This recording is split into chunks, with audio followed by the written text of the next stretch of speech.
لیکن موت جو ایک مرحلہ ہے وہ آنا ہی آنا ہے. کل نفس ذائقۃ الموت، ہر ایک نے موت کا ذائقہ، ذاق یذوق کا معنی ہوتا ہے چکھنا.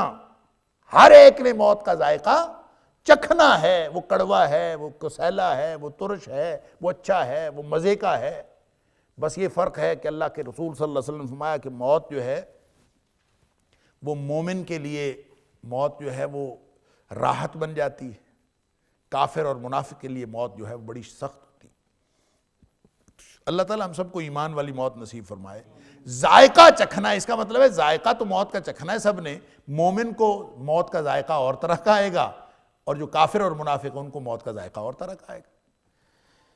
اللہ اکبر. وَنَبْلُوكُمْ بِالشَّرِّ وَالْخَيْرِ فِتْنَةً. اب کوئی شخص موت سے بچنے کی کوشش کرے کہ میں موت سے بچ جاؤں، کوئی ہے طریقہ؟ اَيْنَمَا تَكُونُوا يُدْرِككُمُ الْمَوْتُ وَلَوْ كُنْتُمْ فِي بُرُوجٍ مُشَيَّدَةٍ. اگر تم بہت بڑے بڑے قلعوں میں بھی چلے جاؤ، موت نے تو وہاں بھی آ جانا ہے. کون سی جگہ ہے جہاں موت نہیں آتی؟ ہر جگہ موت آ جائے گی.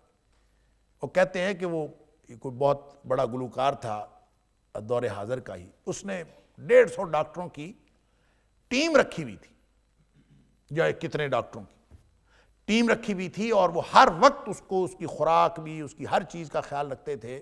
اور اس کا خیال تھا کہ میں کم از کم 150 سال زندہ رہنا چاہتا ہوں، 150 سال زندہ رہنا چاہتا ہوں. اور وہ اس کے لیے اس نے پورے انتظامات کیے ہوئے تھے کہ آہستہ آہستہ خوراک بھی وہ لینی ہے کہ جو ذرا بھی کوئی نقصان دہ نہ ہو، رہنا بھی وہاں ہے، پورا ماحول ایسا ہو، یہ ہو فلاں ہو. اللہ.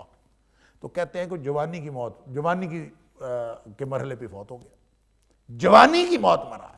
ایسے ہی کوئی 30-40 سال کی عمر میں، 50 سال بھی نہیں اس کو میسر آئے. اللہ اکبر.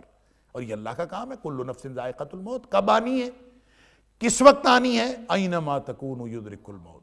کہاں ہوگے، جہاں ہوگے وہاں موت پہنچ جائے گی. اللہ اکبر. ایک لمحہ لگنا ہے، موت نے تو آ جانا ہے. یہ وہ حقیقت ہے موت، کہ جو اصل حقیقت ہے. اور زندگی جو ہے اس کی حفاظت موت ہی کرتی ہے. جس کو یہ سمجھ آ گئی نا کہ میری اصل حقیقت موت ہے، کل نفس ذائقۃ الموت، اصل حقیقت موت ہے، وہ اصل بے خوفی اس کو حاصل ہوتی ہے. وگرنہ تو انسان ڈر ڈر کے زندگی گزارتا ہے.